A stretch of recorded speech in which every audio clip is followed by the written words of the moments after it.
Season 15 is finally here, and while there weren't a lot of champion or item buffs, there were a lot of new systematic changes. Here's my Season 15 Patch 1 support solo queue tier list. The current support meta revolves around early aggression because of the introduction of feats of strength. Champions that have high agency and strong team fighting are OP because they are able to play around getting first blood, first tower, or securing objectives. There's also a lot more fighting because of the addition of the new objective, Otacon. Outside of the support meta, we are still in the same tank and mage meta from last patch because this patch was mostly systematic changes. Another factor I considered in making this tier list is the early split skill discrepancy. You always want to play more carry champs at the start of a split because your teammates are even more unreliable and you need to be able to carry a lot harder. With all that being said, let's jump into the tier list. I'm only covering B and above, starting with Brand. Normally I have Brand lower, but because we are in a tank dominant meta, his percent health damage is great. Brand is one of the best, if not the best, appliers of healing reduction due to his damage over time and Leandries. His whole identity revolves around damage, which is great if he's ahead, but bad when he's behind. He gets outscaled very fast compared to traditional supports due to mage items being a lot more expensive. The problem with Brand compared to other mage supports is that he has a lot less range, so it's very easy for him to get caught out. Sona is an enchanter support that can hard carry games if she can scale. She is not strong in this meta because her early game is too weak. In past seasons, her late game was strong enough where she could still carry even after giving up most early objectives, but feats of strength are a lot more impactful. She can still carry games, but I think it's a lot harder than before. One really nice thing about the changes this split that benefits her though is the changes to minions where it's a lot harder to stack a wave to dive her early. Sona has a lot easier time surviving in lane, but it does not make up for her lack of early game agency. Support Seraphine is an in-between of a mage and an enchanter and has a good amount of agency in lane due to her long range and damage. She has everything from utility to heals and shields, but her numbers are not great compared to dedicated mages or enchanters. Seraphine is better off as an APC where she can get resources, but she is pretty decent as a support. Pantheon is normally pretty low on my tier list, but this meta makes him a lot more viable. He is under the category of supports that have a strong early game but falls off super hard, which is perfect for this patch. He has one of the highest kill pressures early with his point and click stun and can easily snowball games out of control. While this type of playstyle got a lot better, he is still bad when he's behind, which is why he's chillin' in B. Rakan is an interesting engage support because he's not tanky at all and his kit revolves around his movement. He has a good amount of agency and can find a lot of great angles to start fights, but the problem is that his engages are unreliable before his ult. Rakan's range is on the shorter side, so pre-6 it's easy to space him, and even if he flash Ws you can still react to it. He normally does well in most patches despite this, but the importance of first blood and the current tank meta is pretty rough for him. Tanks are good into Rakan because even if he can find an engage, they can out-sustain him. Zilean is a utility support that purely focuses on buffing his teammates and debuffing the enemy. He has one of the weakest early games as support, but he scales hard into the late game. His stuns, slows, and speed-ups can find game-winning picks, and his ult will always have value in any team comp. Zilean is usually pretty high on my tier list, but this meta is bad for him because he doesn't get to scale freely into the late game. Zyra is a mage support that has a nice balance of damage and utility. This is a great meta for her because tanks are OP and she is one of the best users of Leandries, which shreds percent HP. She is a great carry support as her kit does not rely on her teammates to follow up. Like all mage supports, Zyra is bad when she's behind and she is extremely vulnerable if someone jumps on her. She is very immobile, but with good positioning she can 1v9. Nautilus is a hook champ that only goes forward. He provides all the utility a team would need with his CC and lockdown. He shines in the early and mid game because of how fast he becomes relevant, which is great in this meta. The biggest problem Naut has is that he gets stat checked very easily. He doesn't have good defensive abilities, so if he falls behind, he dies super fast in the mid and late game. He has a lot of bad matchups into most of the engage supports, and the tanks in this meta make teamfights a lot harder for him. A lot of people think Naut is a good blind pick, but he's way better off as a counter. He does very well into double range bot lanes and into team comps where a carry needs to be locked down. Neeko is a very unique champion in that she is a mage support that focuses on getting huge engages for her team. Her trading patterns in lane are a bit one-dimensional because all she looks to do is poke with her Q and engage with her snare, but her disguises and clones have a lot of depth.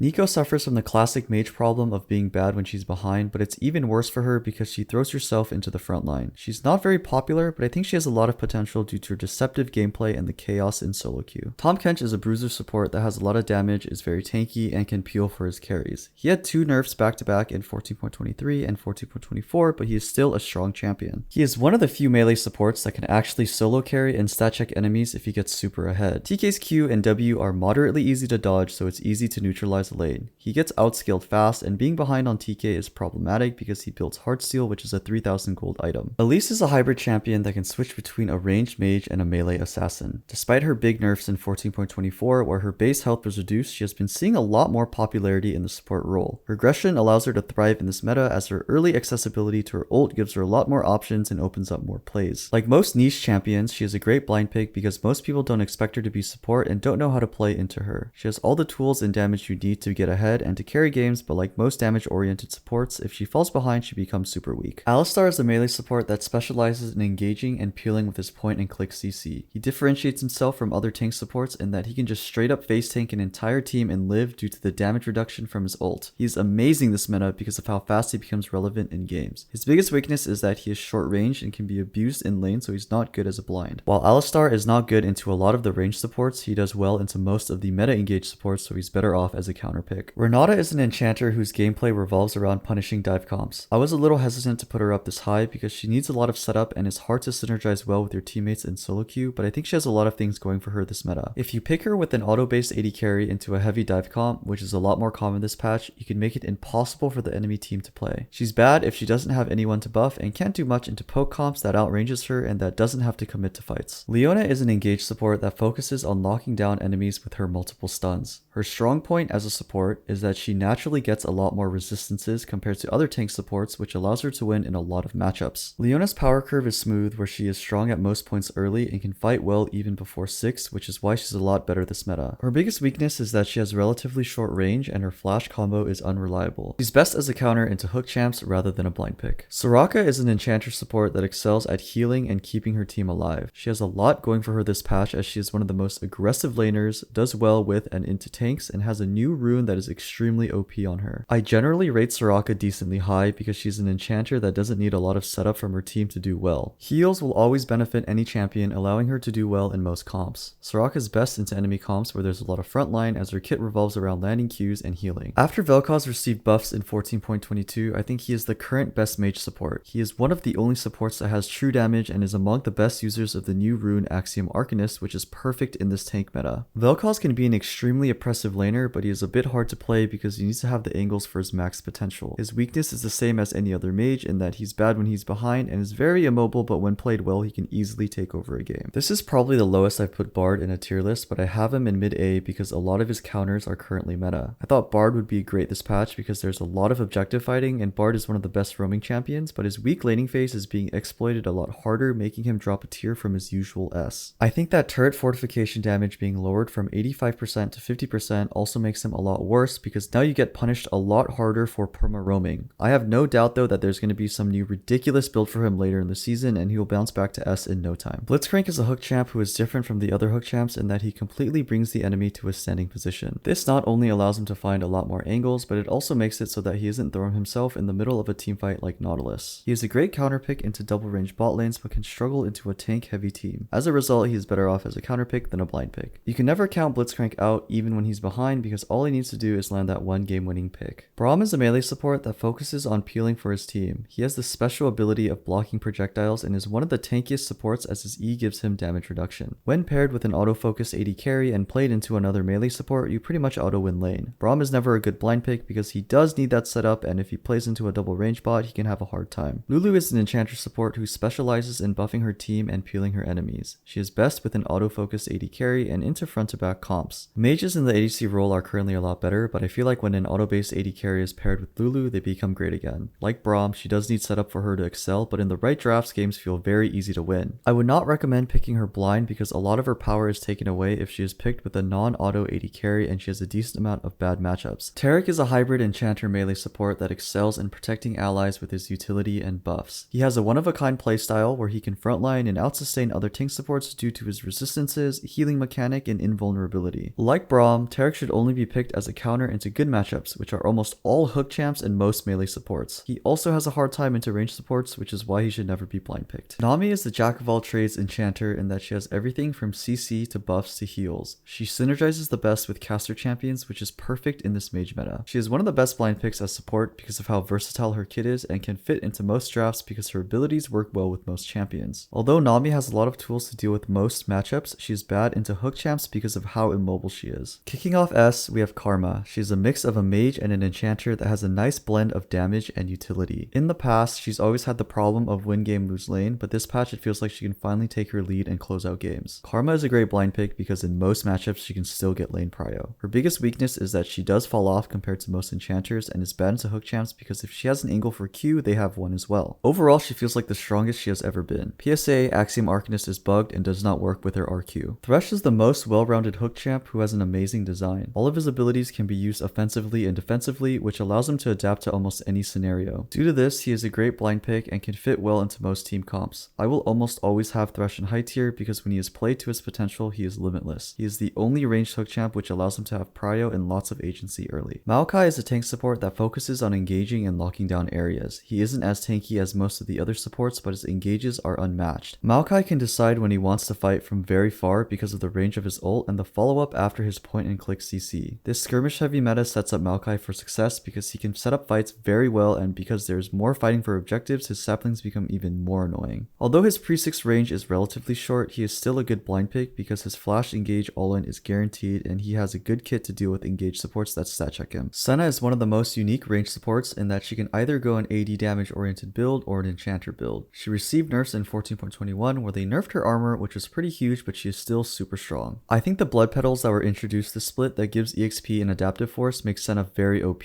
because she hits a lot harder with the bonuses. Senna is hands down one of the best supports to solo carry with, especially right now, because if you are a better player, you can exploit the enemy hard and can 1v9. I usually don't recommend blind picking her as she is bad into hook champs, but she is currently very strong, that is fine. Janna is an enchanter that specializes in disengaging with her knockup and knockback while flying around giving heals and shields. The early aggression and constant objective teamfighting is good for Janna because she skirmishes well and has a lot of movement speed to roam around the map. Like Senna, I normally would not recommend blind picking Janna because she has a hard time into range matchups, but you are more likely to play into her favorable tank engage matchups this meta, and she is OP right now, that it's fine. Pyke is the most aggressive hook champ that focuses on snowballing the game out of control. This meta is amazing for him because he thrives in the constant fighting. Pyke has a feast or famine playstyle where if he's behind, he is super useless, but when he's ahead, he can take over games. He is hands down the hardest support champion to play, but he can do some pretty crazy things when played well. Most Pyke players are one tricks, and while he does have bad matchups, he can generally always find a winning angle in them. Rell had a mini rework in 14.23 and she was underperforming, so they immediately buffed her in 14.24 and now she's OP again. Riot took away her most broken interaction of being able to true combo her Q flash into all of her abilities, so the only way to compensate for taking away a mechanic was to over buff her stats. Rell can pretty much stat check most of the other non-invulnerable melee supports in any skirmish. She can look for big engages with her explosive AoE CC and takes advantage of all the constant fighting. Rell is kind of bad into double range bot lanes now that Q flash combo isn't true, but she's so overtuned right now that you can probably blind pick her. For the 1000th patch in a row at the very top, we have Poppy. She has had 3 consecutive nerfs and she is still the most broken support in the game. The reason why Poppy is so broken is because she not only hard counters any support with the dash, but she also has too much damage. If Poppy is able to slam a squishy champion into a wall, she can pretty much one-shot them. I know it's hard for Riot to balance her because they have to consider her being played in other roles, but her base numbers are just way too high for support. You can blind pick Poppy every game because she is OP and you will inevitably find value as most drafts will have a champion with a dash. That concludes my tier list. Thank you so much for watching. Good luck climbing, summoners.